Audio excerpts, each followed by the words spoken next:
You're listening to the We Are Libertarians podcast network. Find all of our shows at wearelibertarians.com.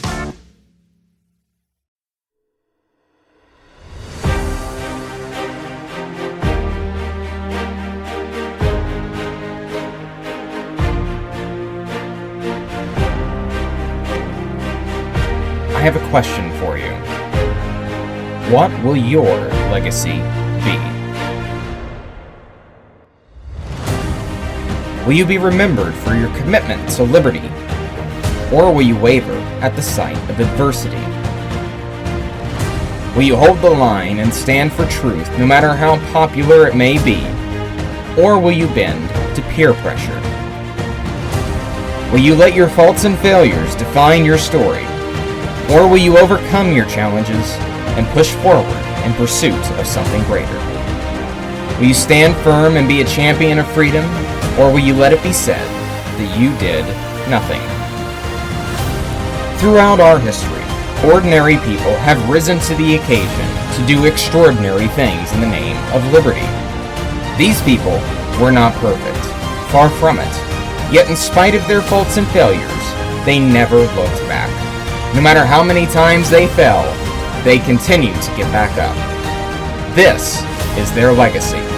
Because of their commitment, our world is more free.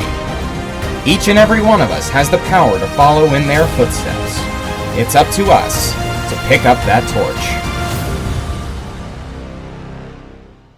John Adams often gets the short end of the stick among his fellow founders. Granted, much of this was self-induced. During the debates leading up to independence in 1776, he earned a reputation as being the most brash and disliked delegate in Philadelphia. Although he was America's second president, he was the only president from the founding era, in other words, the first five, not to secure a second term. This was because of his actions surrounding the Alien and Sedition Acts of 1798 and the Quasi-War with France. His presidency also happened to be sandwiched in between the two titans of the Revolution, George Washington and Thomas Jefferson, making it easier to be overlooked. He played an important role during the Revolution, but one that was far away in France. Additionally, any claim to his role in French support for the American cause was overshadowed by Benjamin Franklin. He can't even claim to be the most influential or popular Adams in his day.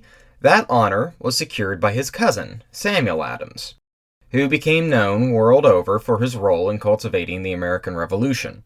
Despite his important role, he wasn't the only one who wrote the Declaration of Independence. He wasn't in the country for the crafting or the signing of the Constitution either. Nonetheless, John Adams proved to be highly important and influential among the Founding Fathers in very key ways. He was one of the earliest and loudest voices for independence from Great Britain. He was responsible for the roles that many of the other key Founding Fathers played. His commitment to truth in spite of popularity is a standard that shaped America for generations to come. It may be surprising for some listeners that he is featured on this program as a hero of liberty. After all, many actions he took during his presidency undermined the Constitution and threatened the First Amendment. It is true that he made some major mistakes in his lifetime that undermined the very values he fought for. There is no hiding from that. However, these mistakes were just that, mistakes. It doesn't represent Adams' lack of commitment to liberty, but rather a failure to live up to that commitment. This is in contrast to a figure such as, for example, Alexander Hamilton, who was less concerned with liberty and more concerned with national stability and greatness. Thomas Jefferson perhaps summed up the contrast between the two men best when he pointed out that Adams, quote, was honest as a politician as well as a man. This is opposed to Hamilton, who believed, quote, in the necessity of either force or corruption to govern men. As we shall see, in spite of mistakes made during his presidency, the majority of his life was spent defending liberty, not only from the threat of a king, but also from an overzealous mob. John Adams was born on October 30th, 1735, in what is today Quincy, Massachusetts. They say liberty and patriotism isn't passed through the bloodstream, but if it were, that would certainly be the case for John. Being born just over 100 years after the settlement of Plymouth, John Adams was actually a direct descendant from the Pilgrims. Having such a rich family history and growing up in Massachusetts during a critical time made John understand the value of liberty and the rights of man. His father, also John Adams, was a farmer, shoemaker, and Congregationalist deacon. Not only did he instill his firstborn with an appreciation for liberty, but a sense of humility and a strong work ethic. Massachusetts culture at the time, due to its Puritan roots, emphasized the virtue of hard work. Additionally, society maintained an appreciation for commerce and private property that stemmed from its heritage with the Pilgrims. These things combined made the colony very industrious, ripe with opportunity. Initially, John Adams wanted to pursue a life similar to that of his father's, one that was simple on a farm, yet would allow him to capitalize on the ever-growing industries around him. His father had other plans.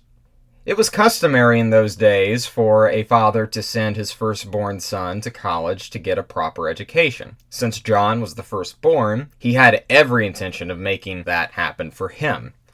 Growing up, the young Adams struggled academically. He preferred to be using his hands outside, and the rigid nature of his schooling made it difficult for him to keep interest. It wasn't until his father hired a new teacher, Joseph Marsh, to instruct his son, that John truly blossomed academically. Marsh was known as an excellent teacher. Unlike the rigid education structure of the day, his teaching methods were more creative and liberal than the norm. It turned out this was exactly what young John needed to truly reach his learning potential. So effective, in fact, that in 1755, Harvard University accepted John Adams at only 15 years of age. His Harvard days were paramount to who he would become. Over the next 4 years, he acquired a strong education, and in particular a deep understanding of philosophy. Toward the end of his time at Harvard, he began to obtain an interest in the law. Yet with this, he had a dilemma. Becoming an attorney was not an esteemed career path in Massachusetts.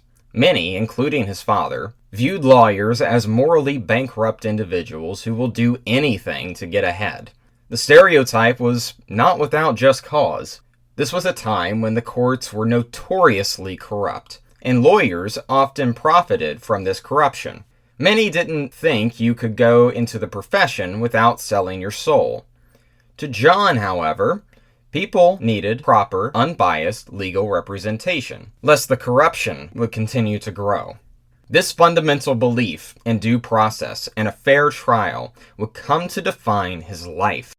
His father wanted him to join the clergy, but after a year of soul-searching, John Adams determined that he does not need to sell himself out in order to provide people with the proper legal representation that they had a right to. He started off studying law in 1756, where he became a law clerk for James Putnam. During his studies and training, he realized that he was making the right choice, and that the practice of law is not synonymous with selling your soul if you don't allow it. After 2 years of his apprenticeship under Putnam, Adams passed the bar in 1758 and finally started his legal career. This truly could not have come at a better time. With the first signs of revolution beginning to brew in Massachusetts in the 1760s, Adams was in a perfect position to not only understand the American cause, but to influence it. In 1761, Adams was present for what would become one of the most important court cases leading up to independence. James Otis Jr., a powerful and well-known Massachusetts lawyer, stood in front of the Superior Court, the predecessor to the state's Supreme Court, and made an absolute and authoritative condemnation against writs of assistance.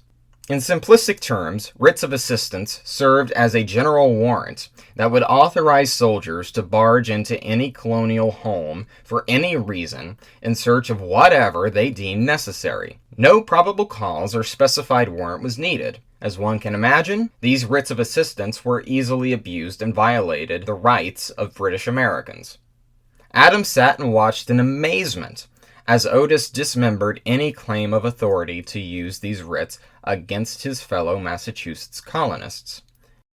In fact, it was here where James Otis coined the phrase, "Taxation without representation is tyranny."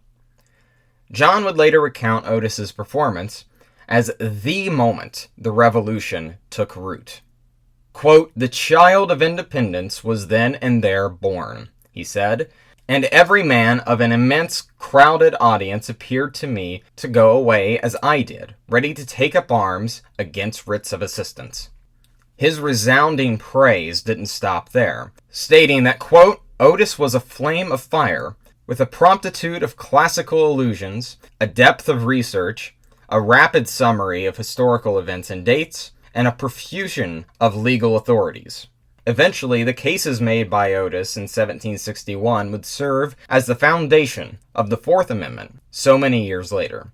Certainly, even if Otis did not impact the colonies as much as John Adams had alluded to, his presentation sparked the spirit of revolution within John Adams himself. Here, John was witnessing in real time that his theory about being able to keep your principles as a lawyer was correct. More than that, James Otis demonstrated to John Adams just how powerful the courtroom could be in a fight against tyranny. While Otis lost his case, he did win the hearts and minds of his constituents. Despite being a generally mild-mannered person, he inflamed the passions of the citizens of Massachusetts. Never before had they been so eager and willing to fight for their liberties. This was a sentiment that would only grow more powerful in the years to come. John's passions were burning hot as well.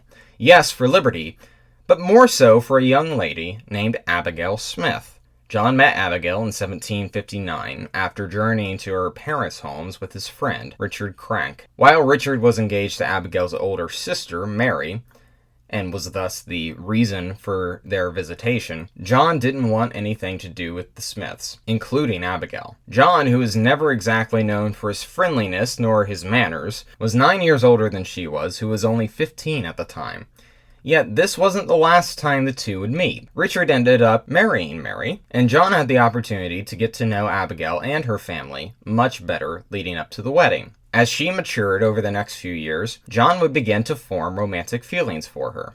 After several years of a budding relationship, John finally married Abigail on October 25th, 1764. Abigail was only 20 at the time, and John was only days away from turning 29. Their union would go on to prove to be one of the strongest and most important in America's founding, despite living in an age where women were expected to sit back and let the man lead the household. Abigail was well ahead of her time. While she was capable of being domestic, she was also incredibly intelligent and frequently pushed and challenged John to his true potential. She was probably the only woman capable of keeping John's ego, temperament, and stubbornness at bay. Certainly, no man nor woman would be capable of stopping her when she set her heart on something. Another unique aspect of their relationship, at least unique for their day, was that they were as much genuine friends with each other as they were lovers. John valued her insight and company as much as, and oftentimes more than, his fellow founding fathers. His letters to her would open with, "My dearest friend," before detailing his unadulterated affection for her. As John would later tell Abigail how full she made his heart, he wrote that, quote, "The early possession you obtain there, and the absolute power you have ever maintained over it, leaves not the smallest space unoccupied." Abigail's love, affection, and friendship with John would prove to be vital in his successes. She would often at times be the only one willing to provide it. This was certainly the case in the Continental Congress, where he found it all too easy to make more enemies than friends. His brash, hot-headed, stubborn nature left many others in Philadelphia irritated and at times outraged with John leading up to independence. Yet his brashness may have been exactly what his fellow representatives needed. Of course, John had no problem taking things a step too far, but most of the time he would boldly say the unpopular truths that needed to be said. Adams knew that reconciliation with the British was foolish and a waste of time. Even after the war broke out, many were hoping that the colonists and Great Britain would find peaceful ways to make amends and reunite as one country. not John Adams. He took no issue being perceived as the bad guy if it meant making the case for independence. Once they heard it, it could not be unheard.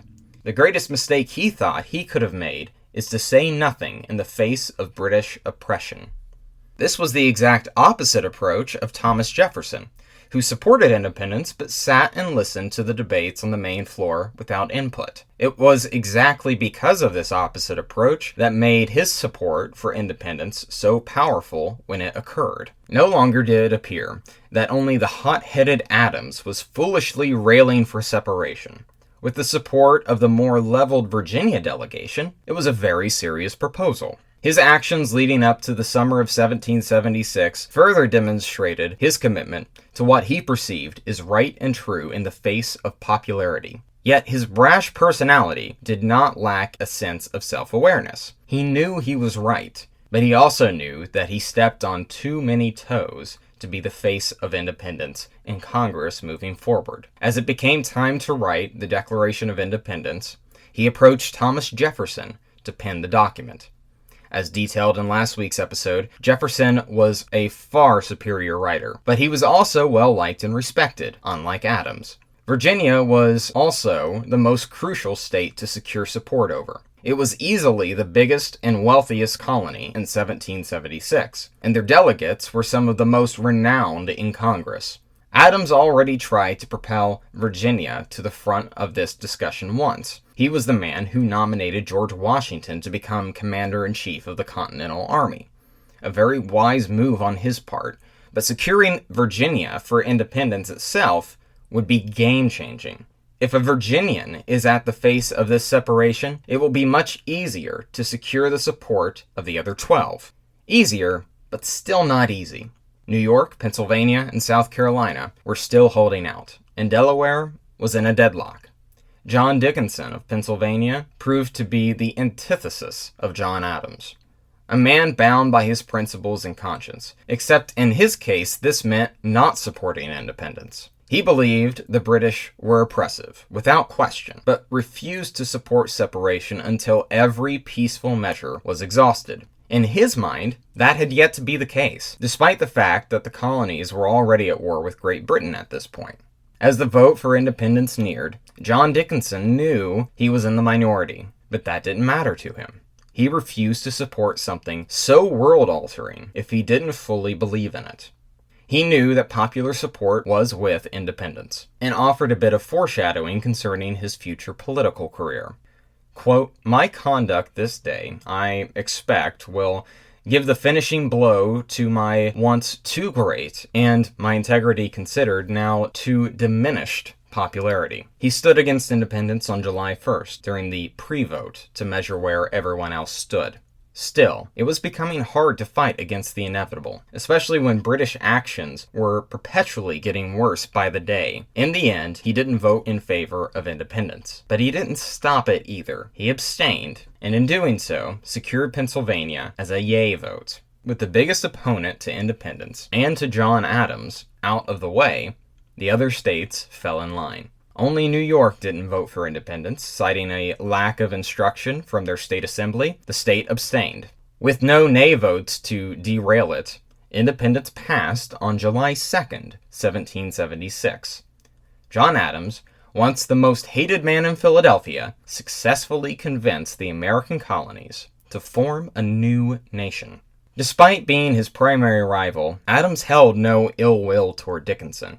He recognized his deep conviction, and found him to be a man of honor, despite that conviction landing him on the other side of the issue of independence. That, quote, "Mr. Dickinson's alacrity and spirit certainly become his character, and sets a fine example." Rather than sign the Declaration, John Dickinson left Congress to join the militia, committed to defending his countrymen. After this historic event, John Adams fought for his country as well, but not in a physical manner. In 1778, John Adams and his son, John Quincy Adams, left America for a diplomatic mission to France. If America was going to secure independence, it needed international support. However, to say that John wasn't prepared for the cultural shock that awaited him in France is an understatement. John was a humble, if brash man from Puritan, Massachusetts. He grew up in a culture that still valued modesty and hard work. France was everything that John was not, full of pomp and ceremony and, let's just say, a more fluid moral code. Adams was prepared to get down to business for the sake of his country. What he didn't understand is that in order to get down to business in 18th century France, he had to woo them over first. To make matters worse for him was that Benjamin Franklin understood this all too well and was happy to oblige. Dr. Franklin arrived before John did and was leading the negotiations. As someone who was already internationally famous, especially in France, he fit in wonderfully. This irritated Adams a great deal, feeling as if Franklin cared more about his own personal indulgences than he did the American cause. Unfortunately for Adams, his services weren't really required anyway. Before he even reached France, an alliance was already secure for the American cause. Later that year, Congress dissolved the French Diplomatic Committee and made Franklin the first ambassador to France. While happy for the cause, Adams couldn't help but feel stepped on. Still, his time in Europe wouldn't be a total waste. He traveled to Holland in an attempt to secure a loan from a country other than France. He feared that too much dependency on them would only have America trade British shackles for French. His efforts proved to not reap much success at first. The Dutch had no intention of ruining their relationship with one of their best trading partners, no matter how much they believed in the American cause. However, after Washington defeated Lord Cornwallis at the Battle of Yorktown, thus winning the war, things changed. Now that they were no longer at war with one another, the Dutch recognized America as a nation, and Adams was finally able to secure a loan. John Adams continued to serve in a diplomatic capacity for the United States and Europe throughout the 1780s. He returned to France to help negotiate the Treaty of Paris in 1782, which outlined the terms for peace between Great Britain and America, as well as France. From there, he served as the first ambassador to Great Britain, a role that suited him much better than the French ever did. This was arguably an even more important role than Franklin as the French ambassador, as establishing commerce and diplomacy with a former adversary is the first step in preserving a lasting peace. He remained in London from 1785 to 1788, when he would finally return home and see his children after so long. This was also the reason for Adams' absence during the Constitutional Convention. He returned to his farm in Massachusetts, but it wouldn't be long before public life would call his name again. In 1789, John Adams was elected as Vice President of the United States, serving under George Washington. The man Adams helped to elevate to new levels of greatness was now about to return the favor.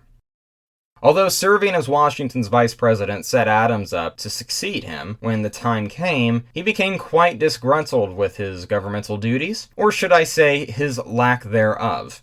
As a man who needed to do something at all times, he came of the opinion that the vice presidency is, quote, the most insignificant office that ever the invention of man contrived, or his imagination conceived. He perhaps should have been more careful for what he wished for. Toward the end of Washington's administration, and leading into the beginning of his own, the revolution in France was truly heating up.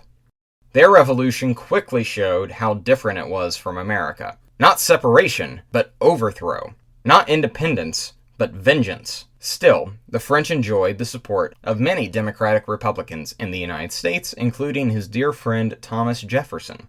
Adams deeply feared the threat of mob rule. His entire life, he stood for what was right, whether he had all the support or none. That which is popular isn't always right, and that which is right is not always popular. This conviction worked to his benefit during the lead-up to independence. Now, it would be his downfall. As he became president, he remained committed to curbing the threat of insurrection and French sabotage. After the French attempted to bribe an American diplomatic committee in order to maintain peace, the country became irate. The Federalist Party controlled the federal government. They saw this as their opportunity not just to thwart the French, but to thwart Jefferson's Republicans. Congress passed 4 bills. 3 of them dealt with foreign nations and enemy aliens. But the most disturbing act passed was the Sedition Act of 1798. This bill criminalized speech or press against the federal government that was deemed dishonest. What constitutes as dishonest? As it turns out, anything the federal government didn't like. While initially hesitant, Adams caved to Federalist colleagues in Congress and signed all 4 bills into law. His fear of one mob led him to bend to the will of another. This obvious violation of the First Amendment hung over his head throughout the remainder of his first term. He lost his re-election in 1800 to his friend turned political adversary, Thomas Jefferson. Because of this, he became the only president from the founding era to only serve 1 term. After his defeat in 1800, he returned to his farm in Massachusetts, Peacefield, where he lived out the remainder of his days.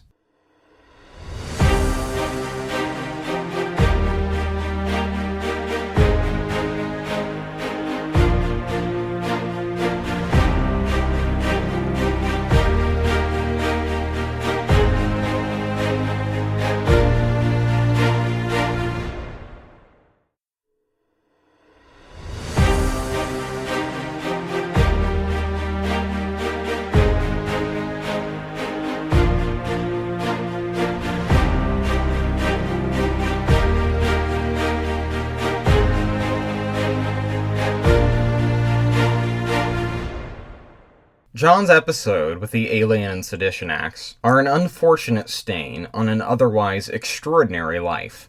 But it was rooted in noble intentions, no matter how misguided or ill-informed the final result was.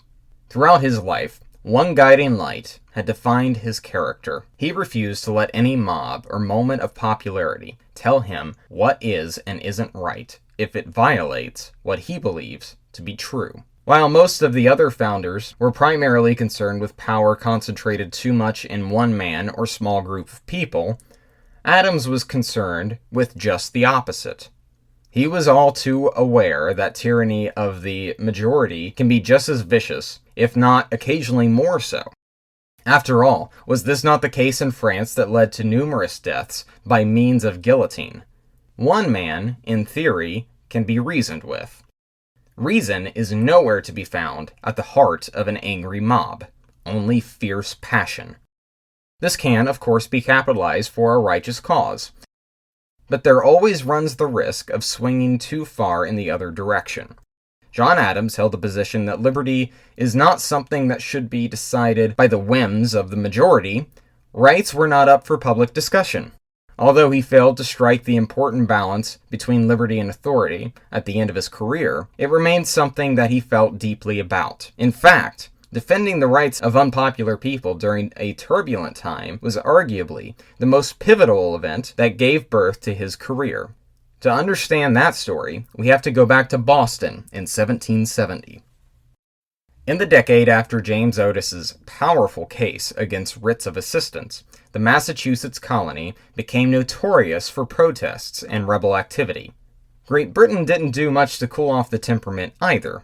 After the end of the 7 Years' War in 1763, Parliament passed the Stamp Act in 1765 in an attempt to pay off their war debts.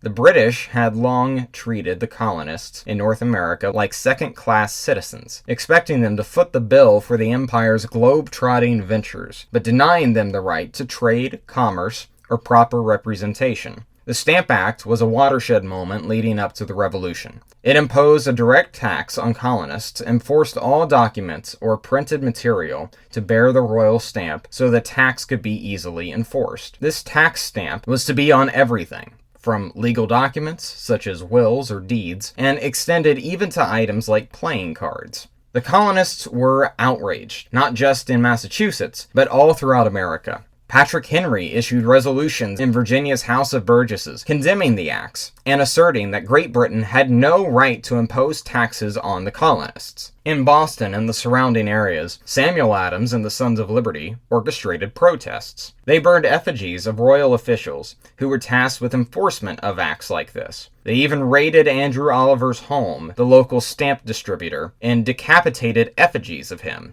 In order to prevent open rebellion, Parliament repealed the Stamp Act in 1766. But in doing so, they also reasserted their taxing authority over the colonists. 1 step forward and 2 steps back. The following year, Parliament again did just that. The Townshend Acts passed in 1767 and imposed indirect taxes on British imports, such as paper, glass, paint, and primarily tea. Bostonians weren't to be fooled, and protests re-emerged. This time, the British anticipated this and increased their military presence in the city of Boston, further escalating tensions with the already outraged populace. Boycotts took place against British imported goods as a result, on top of the occasional angry mob. In 1769, much like with the Stamp Act, Parliament repealed the Townshend Acts in an attempt to calm down the residents. They removed taxes on most British imports, all except for a tax on tea. By this point, any potential that the British had to subdue the colonists in Massachusetts was lost. They could see through the charade that Parliament was playing. They weren't interested in the well-being of the people in America. They only cared about keeping royal subjects in line. They would try to bargain and appease at first, but once that failed, the threat of force was on deck. The military presence in Boston continued to grow. The people of Boston would call the soldiers lobsters and throw objects at them. Objects that were as harmless as snowballs, or as dangerous as rocks and glass. Tensions reached a new height in the winter of 1770, when a mob took a protest to a local Loyalist store on February 22nd. A redcoat fired into a crowd to break up their presence. The bullet hit and killed an 11-year-old boy. All hell broke loose after this. Patriot propaganda depicted British troops slaying children. The people of Boston were sent into even more of a frenzy than they ever had been before. Clashes with citizens and troops intensified throughout the next several weeks. Finally, on March 5th, 1770, as the sun fell and snow blanketed the streets of Boston, a mob formed around a lowly redcoat on guard duty, Private Hugh White. At this point, the mob was only throwing threats and insults toward him, but it was enough to spook the troops. Backup came to reinforce the private's position, but the mob continued to grow. As things escalated, they began to throw mostly snowballs, but took it a step further and threw ice, rocks, and other hard objects. Captain Thomas Preston positioned the troops into formation as to fend off against the unruly mob. Bells were ringing, which was supposed to indicate that a fire had broken out. What happened next is one man's word against another, with the truth being lost to history. However, someone was heard shouting "fire," leading to someone's weapon being discharged. In the middle of the chaos and the confusion, the other redcoats fired into the crowd, unsure if they had been fired upon or given the order to shoot. This was so much worse than the February 22nd incident. 5 colonists were killed and 6 were wounded. As word of the carnage spread, disinformation also quickly spread on both sides. It was being called a massacre in the colonies. All of the soldiers involved were arrested and awaited trial for 9 months. Finding a self-respecting attorney willing to defend the British in court was nearly impossible. Nearly. Fortunately for the soldiers, there was one lawyer in Boston who carried an esteemed reputation and remained committed to the rule of law, no matter how much discomfort it may cause him personally. John Adams was only 34 at the time when he was approached to defend the Redcoats. Whether to take them or not would turn out to be probably the most important decision he would make in his life. On one hand, Adams hated British oppression as much as anyone in Boston. He was a patriot, and taking them on could ruin his reputation and his legal career. Could an angry mob even turn towards his home? It was certainly not out of the realm of possibility. However, there was a great burden he knew he would carry if he didn't take them on. He was trying to build a free society. At the time, that didn't quite mean creating an independent nation. It meant preserving liberty under the British Crown. No people can be free if they are denied the right to a fair trial and due process, no matter who they are. If he didn't do it, nobody would. And the rule of man would reign supreme in the colony, not the rule of law. The thought of that frightened John far more than what any upset mob could do to him personally. He agreed to be their defense. The first thing Adams did to ensure that the troops could receive a fair trial was convince the judge to fill the jury full of non-Boston residents. Certainly, it would be nearly impossible to find an unbiased jury composed of city residents. However, even fast-spreading news in those days was slow to reach more rural areas. Still, he had to be very careful. Saying the wrong thing during the trial could damage his own reputation of impartiality. Fortunately for Adams, however, this is exactly where he thrived. There was no need to make this trial a commentary about British rule in America or about the dangers of an angry mob from the Patriots. This was about one thing, and one thing only: the truth. Did the soldiers involved in the massacre maliciously fire upon innocent protesters? Were they provoked? Was it self-defense? Is there another variable as of yet unknown? These were the only questions Adams concerned himself with. And like a maestro directing a world-class orchestra, he cut to the heart of the issue with such precision that both parties were probably a little shocked at his ability. Certainly, it wasn't just his father who believed that attorneys were synonymous with corruption and moral depravity. It was a common belief because it was true. Yet John Adams showed the jury, and eventually America, a different way. He almost certainly was channeling the same conviction and authority of truth and logic that James Otis used in his presentation to the Superior Court almost 10 years earlier.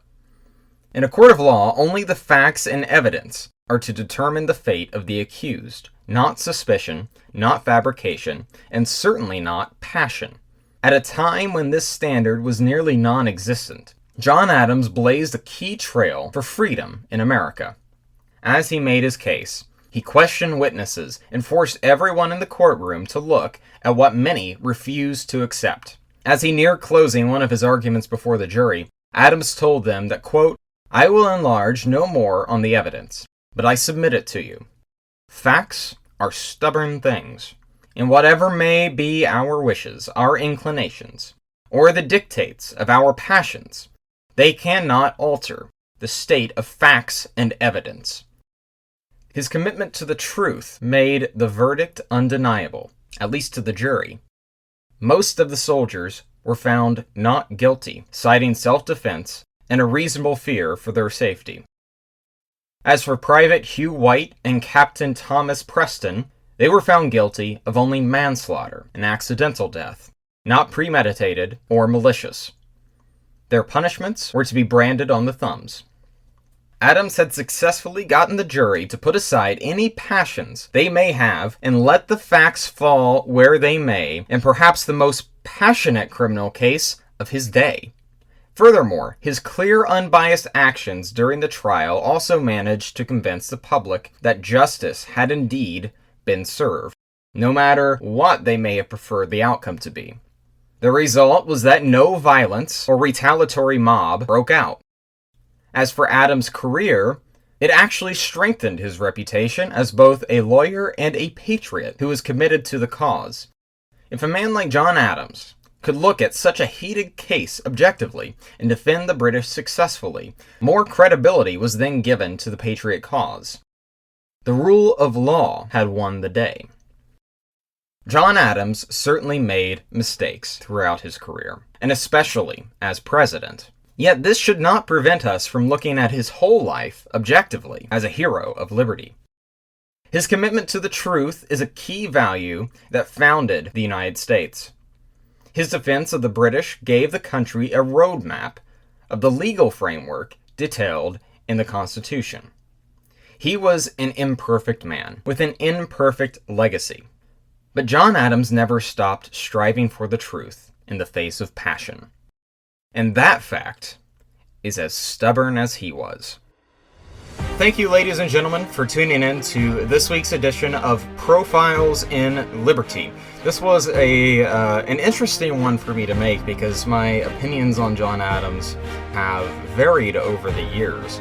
And I was very much in the opinion that he was not a hero of liberty up until very recently. And the more that I learned about him, the more I couldn't help but appreciate him and like him despite his many, many flaws, especially in his presidential administration. So next week, we are going to be going over Benjamin Franklin and how he invented the American identity. I must say that next week's episode is probably one of my favorites that I have put together so far, so please tune in for that. And in the meantime, if you have not subscribed yet to the show, what are you doing? Subscribe to Profiles in Liberty, wherever you get your podcasts from. Give us a 5-star rating, give us a little review, tell us how much you love the show. Follow me on Twitter at CalebFrans. Check us out on Twitter. We are Libertarians. That's we, the letter R, Libertarians on Twitter. And subscribe to the Profiles in Liberty newsletter on Substack. There's a lot of great stuff on that. I give you show updates. I add some stories at the end of it that don't quite necessarily fit for a whole show, but are still great stories nonetheless. So please subscribe to that. This has been Caleb Franz of Profiles in Liberty.